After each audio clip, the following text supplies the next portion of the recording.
Intégral Placement, Guillaume Sommerer sur BFM Business.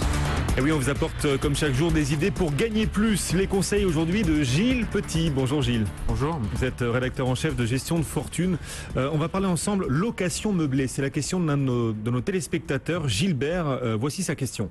J'ai été contacté récemment par mon conseiller de gestion qui, au terme d'un passage en revue de mon patrimoine, me conseille d'investir dans une résidence de tourisme à la montagne. Je suis d'autant plus sensible à cette proposition que j'ai pu constater le week-end dernier, il était sans doute au ski Gilbert, que j'ai pu constater le week-end dernier au ski le retour d'une clientèle anglaise dans les Alpes. Voilà, donc la location meublée, ça semble intéresser Gilbert, sauf qu'il se pose des questions. Son conseiller lui parle par exemple du régime Censi-Bouvard.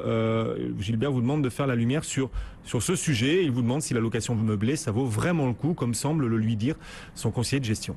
Alors, ça peut valoir le coup. Simplement, la location meublée répond à certains objectifs patrimoniaux. Donc, j'ai l'impression que Gilbert mélange un petit peu, il s'est un petit peu emmêlé les pinceaux, mais c'est normal parce que on va dire que les statuts sont un petit peu compliqués à comprendre. Bon, le principe, on va revenir sur le principe de base. On investit dans un appartement meublé qui va être loué par un exploitant. Et le principe, c'est en fait que cet exploitant va prendre à sa charge tous les frais d'entretien, la remise à jour des produits, tout ce qui est, on va dire, le mobilier, les choses comme ça, tout ce qui peut être défectueux. Le principe de la location meublée, c'est de signer un contrat, un bail avec un exploitant qui va s'occuper de la gestion de l'appartement pendant 9 ans. Ouais. Alors, sur ce que disait Gilbert, la location meublée, le Censi-Bouvard. Alors, le Censi-Bouvard, en fait, est un régime de location meublée qui permet d'avoir une réduction d'impôt. Donc, il faut effectivement qu'il voit ça avec son conseiller en gestion de patrimoine, celui dont il parle dans son message. Il y a deux régimes qui coexistent. Le Censi-Bouvard s'applique généralement aux appartements neufs. Et le régime de location meublée non professionnelle est plutôt réservé aux appartements plus anciens. Donc il faut qu'il détermine, en fait, je vous parlais d'objectifs patrimoniaux, il faut qu'il détermine son objectif patrimonial. Si l'objectif de Gilbert, c'est d'obtenir une réduction d'impôt, alors il faudra qu'il opte pour le régime du Censi-Bouvard. Si par contre, il veut amortir le prix du bien, à ce moment-là, il se mettra en location meublée non professionnelle, ce qui lui permettra d'amortir le bien. Le principe de l'amortissement du bien, c'est que généralement, on le transforme à l'échéance en résidence secondaire. Donc, il faut qu'il calcule ça avec son conseiller en gestion de patrimoine. On a bien compris, le Censi-Bouvard, l'intérêt principal, c'est la réduction d'impôts qu'il permet. Voilà. Donc voilà, c'est tout l'intérêt d'investir dans du Censi-Bouvard. Comment ça se passe si la réduction d'impôt que j'obtiens une année est supérieure à l'impôt que je dois ? Alors, la loi prévoit en fait que cette réduction d'impôt soit reportable. On peut la reporter jusqu'à 6 ans. Donc pendant 6 années, on peut reporter cette réduction d'impôt. Ce qu'il faut expliquer à Gilbert, et pour revenir juste sur le détail du Censi-Bouvard, c'est que le Censi-Bouvard, c'est quoi? C'est une réduction d'impôt de 11% qui va être étalée sur 9 ans.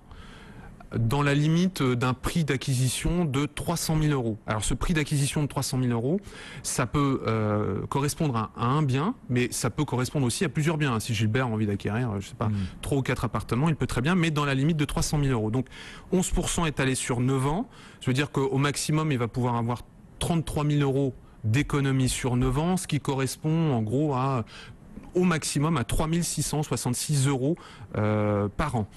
Ce qui est intéressant aussi dans le Censi-Bouvard, et ça j'attire l'attention de Gilbert là-dessus, c'est qu'il pourra récupérer la TVA du bien qu'il aura acheté. Donc ça peut être aussi intéressant, ça c'est à calculer. Il pourra la récupérer, mais sous certaines conditions. Il faut que la résidence, puisque là on parle d'une résidence de tourisme, il faut que la résidence de tourisme dans laquelle il va investir fournisse 3 services aux gens qui louent les appartements à l'intérieur. Ça peut être un service petit déjeuner, ça peut être un ménage régulier, l'entretien des parties communes, le renouvellement du linge aussi. Voilà. Si au moins 3 de ces services sont remplis, Gilbert pourra récupérer la TVA sur le prix d'acquisition du bien. D'accord. Alors vive le Censi-Bouvard, vive la location meublée. Ceci dit, il doit y avoir une part de risque comme dans tout investissement. Alors, effectivement, il y a une part de risque et c'est là-dessus qu'il faut vraiment insister parce que là, on parle des réductions d'impôts et de tout ce qui peut être intéressant. Le premier risque et le risque principal pour un investissement de ce type, c'est l'exploitant. Puisqu'on va conclure un contrat de bail avec cet exploitant. Il y a énormément d'exploitants qui se sont cassés les dents sur ce type de produits parce que ce sont des produits qui sont à faible rentabilité malgré tout. Gilbert, je vous donne une indication parce que j'ai visité récemment une résidence de ce type-là. Pour un appartement de 52 mètres carrés aujourd'hui, très bien situé dans une très belle station des Alpes, la rentabilité est d'environ 3%. Donc c'est une petite rentabilité, mais on joue beaucoup sur la réduction d'impôts. C'est ça qui fait vraiment le truc. La rentabilité, ça reste 3%. Donc le premier risque, pour revenir au risque, c'est l'exploitant. Il faut vous assurer que l'exploitant a les reins suffisamment solides pour porter le projet à terme et surtout pour pas faire défaut. Parce que le pire, c'est de signer un contrat de bail avec un exploitant qui finalement fasse faillite au bout de 1, 2, voire 3 ou 4 ans. Dans ce cas-là, vous retrouvez, vous en tant qu'investisseur, dans une situation assez périlleuse parce que il va falloir que vous retrouviez un autre exploitant. Et la loi prévoit que vous avez entre 1 mois et jusqu'à 12 mois en cas de faillite de l'exploitant pour retrouver un exploitant. Si jamais vous ne retrouvez pas d'exploitant, vous pouvez dire adieu à votre réduction fiscale. Généralement, ce qui se passe, c'est qu'on a envie de revendre son bien, mais quand on revend son bien, et on a eu des cas de ce type-là, on revend son bien à perte avec une décote de 30 à 40%. Donc là, on perd sur tous les tableaux. Mise en garde utile, il faut dire aussi que certains exploitants connus se sont déjà cassés. Bien sûr, tout à fait, des grands noms. Exactement. Des grands noms. Oui, c'est pour ça que j'attire l'attention de Gilbert là-dessus, c'est que il faut vraiment bien se renseigner, vérifier aussi, ça peut être utile, le niveau des loyers qui va être prévu. Voir si ça correspond au marché ou si on est complètement en dehors du marché. Parce que si on se retrouve avec des loyers qui sont trop élevés, l'exploitant va peut-être revenir vers vous en vous disant va falloir baisser les loyers. Et là, Gilbert, vous n'allez pas vous y retrouver.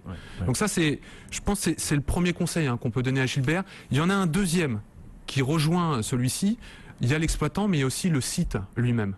Il faut bien choisir la station dans laquelle on va faire la location. La station et l'altitude. Puisque là, on parle de résidence en montagne, il faut tabler sur la haute montagne. N'allez pas en moyenne montagne. L'enneigement détermine la fréquentation des stations de ski. Vous ne pouvez pas vous permettre d'investir en moyenne montagne parce que je vous rappelle quand même que ce bien, la loi prévoit que pour bénéficier du régime Censi-Bouvard, il faut que le bien soit loué 12 semaines par an pendant 9 ans. Donc si vous n'arrivez pas à louer 12 semaines par an, ça va commencer à être compliqué pour vous. Voilà, donc bien choisir le lieu, c'est une préoccupation d'autant plus forte qu'avec le cellier, certains investisseurs ont connu des déconvenues. Mais au-delà de ces deux premières mises en garde que vous nous avez livrées, est-ce qu'il n'y en a pas de plus structurantes quand même? Vous nous parlez du lieu, ok, faire attention au lieu, faire attention à l'exploitant, pas choisir n'importe lequel. Est-ce qu'il n'y a pas des choses plus structurantes? Ou est-ce que le diable ne se niche pas dans d'autres détails plus importants? Alors oui, effectivement, comme c'est souvent le cas en immobilier, mais en droit en général, le diable se niche effectivement dans les détails.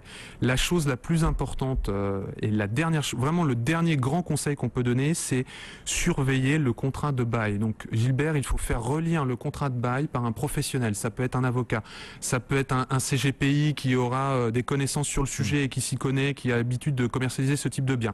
Il y a des choses à vérifier dans ce contrat de bail. La première chose, c'est de vérifier que le preneur du bail est bien l'exploitant qu'on vous a annoncé. On ne sait jamais, on n'est pas à l'abri d'une mauvaise surprise. La deuxième, c'est que la révision annuelle des loyers soit prévue. Parce que vous pouvez vous retrouver avec un bien sur lequel votre loyer n'est jamais revu à la hausse et qui ne suit pas le cours de l'inflation. Donc ça, vaut mieux s'en assurer. Sinon, si la révision annuelle des loyers n'est pas prévue, vous allez devoir vous pourvoir en justice pour demander cette révision annuelle. Donc, en amont, prévoyez ça dans le contrat de bail, ça sera moins pénible. Vérifiez aussi que l'exploitant prend bien à sa charge tous les frais afférents à l'exploitation de la résidence. Il faut que ce soit écrit noir sur blanc. Il faut que ça soit vraiment précisé. Ça, c'est très très important.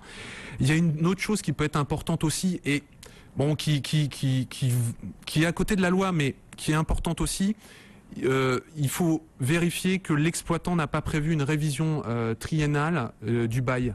C'est-à-dire qu'il ne s'autorise pas à résilier le bail tous les 3 ans.